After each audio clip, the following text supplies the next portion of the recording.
Hello, my name is Erika Estrella Castaño. I am 29 years old. I am from in the Acacias.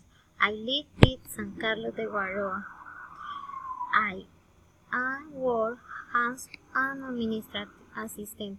My favorite hobby is reading. I'm studying psychology in University of Nat. My favorite program is The Simpsons, and it leads to play basketball.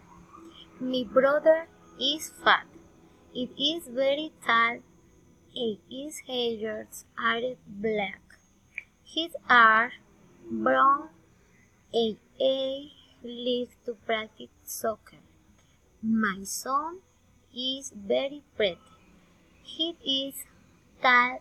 In fact, he has brown ears, and they are big.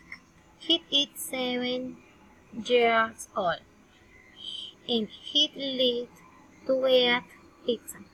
My mom is very pretty.